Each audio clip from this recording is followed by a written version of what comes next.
former Trump budget director, who's now advising them, that is, the Republicans in the House, on their fiscal strategy, has a plan to slash over $2 trillion from Medicaid. Well, whether it gets passed, that's the plan, okay? He wants to end Medicaid expansion under the Affordable Care Act, and then additional deep cuts that could lead to nearly 70 million people losing critical services. That was President Biden speaking not too kindly about our next guest. Joining us now, Russ Vought. He is the former budget director for President Donald Trump and the president of the Center for Renewing America. Yeah, nice to have you in. Great to have you with us. I have to ask you about, what do you think about those comments that the president said about you? Not unexpected. Yeah. I mean, unfortunately, Medicaid is a program that has 1 out of every $4 is improper. And that's largely going to illegal aliens. It's going to improper uses. You now have states, and states have a large say in what the Medicaid program looks like. Half the states are using this for gender transitions, for chemical castration. And he is on the verge of mandating that all states, Alabama, Florida, Virginia, go with this gender-affirming surgery. So right. It's, in my mind, sex changes. It is, exactly. It is endemic of a woke and weaponized government that we believe the entirety of his bureaucracy is aimed at the American people. But if he wants to have a debate about Medicaid, we will tell that story. And yes, we will attempt to have growth in the number of savings over time that we can use to balance the budget. Yeah, how much damage, by the way, are these what were once fringe policies that are now, because of the policies of this administration, they're mainstream? They are mainstream. They have made it mainstream. They have used funding to make it mainstream. Why is it that a normal hospital is all of a sudden talking about these things? It's because dollars is tied to it. And that's the debate that I want to have with the American people, is that your dollars, your taxpayer dollars, are not being used just for big government like Bill Clinton would have had. Right. It's woke and weaponized bureaucracy that's aimed at you. It's the #1 issue that statesmen need to rise to the occasion for, and I think that's what the debt limit's going to be used for. Yeah, I do want to ask you, because the budget, this is really the first real test for Kevin McCarthy, someone I know you've had some doubts about. Do you think he can deliver? I think he can. I've been very critical of him, but he is the first speaker to decentralize the House in nearly 60 years. So I think he now has a chance to be a historic speaker.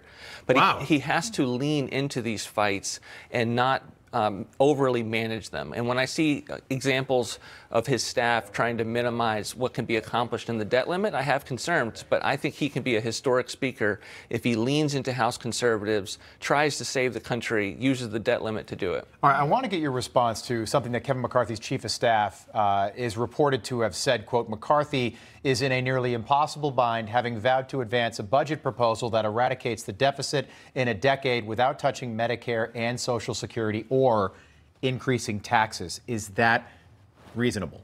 Look, I love Dan. I've worked with him before. He needs to read our budget. Our budget within 10 years does not have any changes to Social Security and Medicare benefits. We have $9 trillion in savings. We start with $3 trillion in woke and weaponized bureaucracy crushing. We have $6 trillion in easier welfare reforms, removing the benefit hammock that exists post-COVID. And we move in a direction that allows us to have wins. We need wins. If you care about Social Security and Medicare and the solvency of those trust funds, you need to get a culture of balancing the budget again. That's what we do. I encourage the team, and I know they already have seen it, but I encourage them to look at it, study it, because it's a path forward for them. Yeah, and just to be clear, when I was reading, it's not about getting rid of Medicaid, it's reforming Medicaid that the GOP wants. And also just reading what the president plans to announce on Thursday about the budget. Obviously, he says if you make $400,000 or more, you're going to see higher taxes. But he is also taking some money out of Medicare for some prescription drugs, potentially. So he blasts Republicans saying you want to get rid of Medicare, but he may actually take some money out of Medicare spending. Well, he's going to have, his policy of trying to negotiate is the strong arm of the federal government coming and saying you're going to pay a particular price for this drug, as opposed to lowering the cost of health care and prescription drugs. And I think the challenge for him is that he's all he's doing is putting forward another tax and spend plan. He's doing nothing to actually change the dynamic with Medicare. And he's going to try to coax Republicans into making this their #1 fight on the debt limit. They need to reject that. Okay.